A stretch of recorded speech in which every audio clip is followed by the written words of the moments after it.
All this crap in food is to destabilize the computer electrochemically. The body computer on one level is an electrochemical entity, organism, and it has need to have a certain chemical and electrical balance to function mentally, emotionally, and physically in its optimum state. So what they're doing now is bombarding us, and have been for some time, especially young people, children, with all this electrochemical crap to destabilize the body computer and its receiver transmission levels so that we are operating on a fraction of our potential. Same with the drugs that they're throwing at people, not least the children. So many of these people, these kids that go crazy with guns, almost all of them in the end turn out to be drugged up with this stuff. Aspartame, the sugar substitute, is a brain suppressant and rewirer, which was brought onto the market as head of Searle Pharmaceuticals by this guy, Donald Rumsfeld, who keeps coming up in many guises, who sold out for a fortune to Monsanto, who now own aspartame. Fluoride, that lady Anna Bligh up in Queensland is putting fluoride in the Queensland water. They put it in the water of concentration camps in Germany to suppress and make docile the inmates.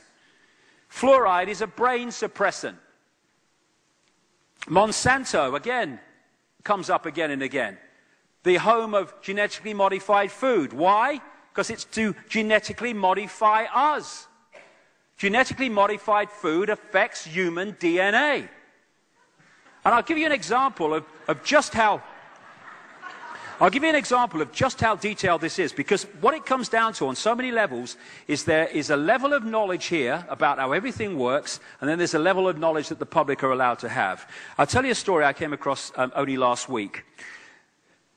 We have a treatment for cancer called chemotherapy, which is equivalent for most people to assisted suicide. Stone Age medicine.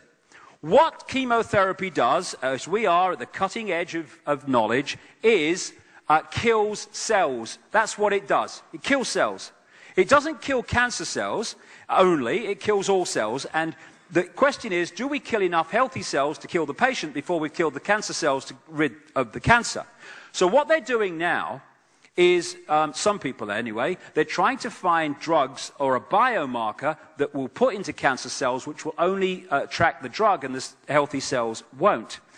What it turns out, actually, this guy, Professor Dan Burke, and in Britain, has established, is that cancer cells already have a biomarker, and have always had a biomarker, and he's called it CYP1B1. It is an enzyme that only appears in cancer cells and not healthy cells.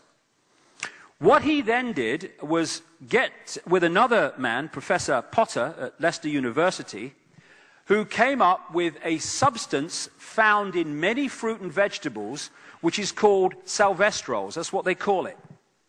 And they found this. The CYP1B1 enzyme, only in cancer cells, interacts with salvestrols that we get from fruit and vegetables and turns it into a cancer-killing agent. So we have had a natural cancer response system.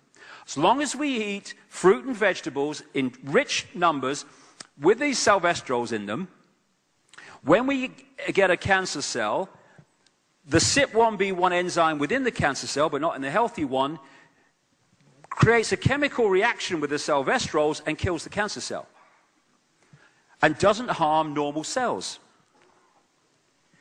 You get salvestrols in those fruit and vegetables that are subject to fungal attack, because the salvestrols are what the fruit and vegetables produce to deal with a fungus attack. And the reason salvestrols work against cancer, because we're going to find out, and it's going to be established eventually, cancer is actually a form of fungal attack on the body. Now, this is where I'm going. In the 1950s, they introduced chemical farming. From the 1950s, we have had an epidemic of cancer in the Western world. So what is the effect of this? Because they've been using fungicides on fruit and vegetables, they've been killing the funguses and the fungal attacks artificially, which means the fruit and vegetable plants are no longer producing salvestrols to deal with the fungal attack because it's being done externally for them. But here's the killer, that they know what they're doing. The most used fungicides used in the world have another effect. They neutralize the effect of CYP1B1, the enzyme in cancer cells. So you can eat all the salvestrols you like, but if your body accumulates the fungicide poisons through eating these foods, it won't matter anyway, because the salvestrol will not be activated as a cancer-killing agent because the enzyme within the cancer cell has been neutralized. And after 20 years of research of these people, that is absolutely no accident. They know exactly what they're doing. And that's why in America now, this bill is going through to make it virtually impossible for people to produce organic food in America when this bill goes through. Because if you eat organic fruit and vegetables of this type, then they are rich in salvestrols because they're still producing them to fight off fungal attack because there's no fungicide getting in the way. Vaccines. 25 vaccines by the age of 2.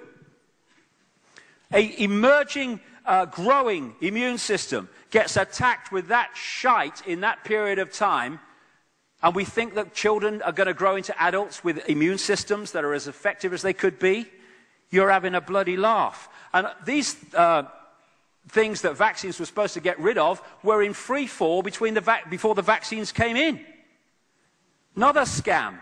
And of course, the immune system is the antivirus system. If that's not working, we become open to endless other attacks, which is what chemotherapy does in cancer treatment. It kills the cells in the immune system, which is why people that have chemotherapy have shot immune systems that are open to other things. And so there's also an attack going on now, as we've seen through this organization trying to reduce the doses and the sources of food supplements and stuff. It's all an attack. This guy, Codex Alimentarius, which is trying to create regulations that basically make food supplements and other things a waste of time because of the doses and the quality of them. And Codex Alimentarius came out of the people behind the IG Farben chemical cartel, pharmaceutical cartel that was behind the Auschwitz concentration camps and much more.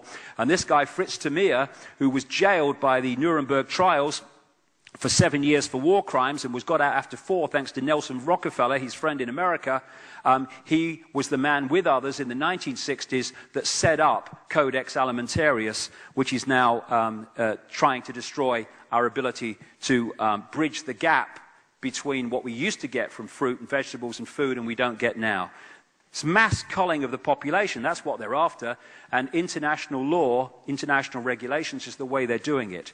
The reason international law is the code word or term that you see all the time now is because if you want a world government dictatorship, you have to have laws that everyone on the planet obeys and has to obey. That's where your dictatorship comes from. And that's why international law, international regulations are coming up everywhere. Same with this electromagnetic soup that we live in now. It's attacking the body electromagnetically and electrically to stop us operating on the level that we can.